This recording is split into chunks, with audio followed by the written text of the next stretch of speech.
No, Jbird has someone who's very interested in our fine young stallion over here. Last week, we'd heard the story about how she made a bold move. She actually showed up to his place, knocked on his door, and when he answered, said, "Look, I'm taking you out, and I'm not taking no for an answer." Well, she initially had asked me out at a cocktails and karaoke thing, and I had declined. And I thought everything was cool. But she kept on hitting me up on social media. When are we going out? When are we going out? I'm like, we're not going out. And so out of the blue, she showed up at my place. I'm like, oh boy. It's 7:30 at night, too. Which is pretty late for us. Mm-hmm. This is amazing. Okay, so when she showed up, you were like, Well, I told her, she's like, I'm taking you out to dinner, and I'm not taking no for an answer. Ugh. So I said, no, I have to go to bed. Sorry, can't do that. And I wasn't very friendly about it. I wasn't mean, but I wasn't very friendly about it. you were like, why are you doing this? So Saturday, I had a thing for NAMI. Yes, the mental health awareness walk. Exactly. It was like the pre-thing. So it was kind of like this little room, that little podium, and you just would talk. It was a very intimate kind of a thing. Yeah. I get out, and I'm getting ready to leave, but I had to go outside and make a phone call real quick, and then I had to go back in. So I look out in the parking lot, and I see the girl. She's in the parking lot, just in her car, just looking. Just chilling. Never came into the event.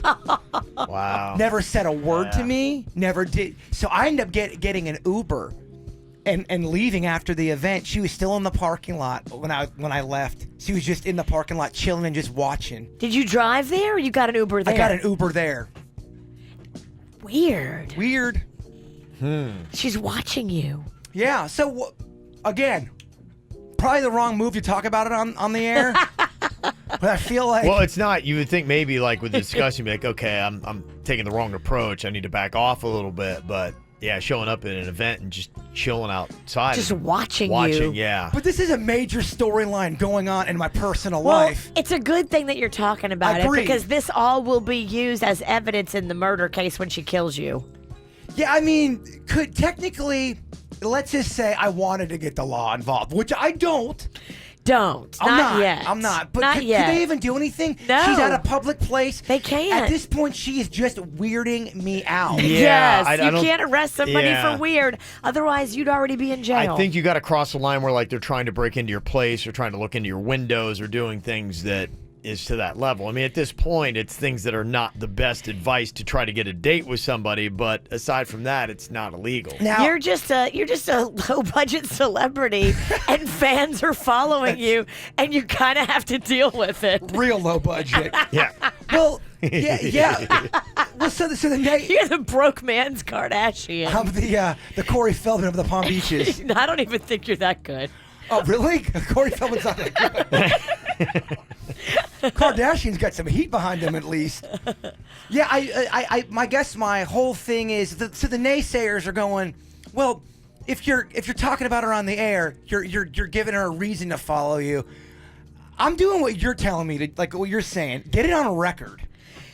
I mean, it is your life, and so that's what you do. You talk about your life, and it is fascinating. If anybody should have gone into the mental health awareness walk, it should have been her. Because if you're following a guy and you're knocking on his door and you're going to his events, something's not clicking that he's not interested, and you're going to creep him out. Or this isn't the right approach. Yeah. He's definitely going to be less interested when he thinks you're a stalker. No, I'm going on record right now. I am not interested.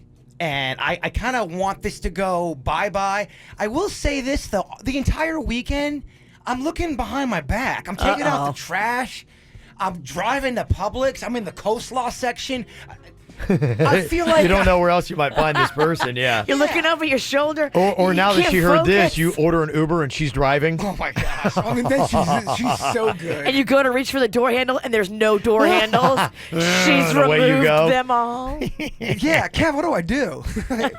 You're the man that's got the sound mind on the Well, show. I mean, you got to just wait. You got to document the stuff, the day and the times that she's shown up so far. And then, yeah, when they start crossing the line as far as like After a while, you could probably go and say, "Look, this person is, Well, In other words, you have to ride this I'm one. becoming concerned." I know, but You we have to got, ride this one out till death. we got cocktails and karaoke coming up on Friday, and there's that big, bright, shiny light, and you can't really see out in the crowd. You can kind of see just faces, images, but they're kind of, you can't really make them out.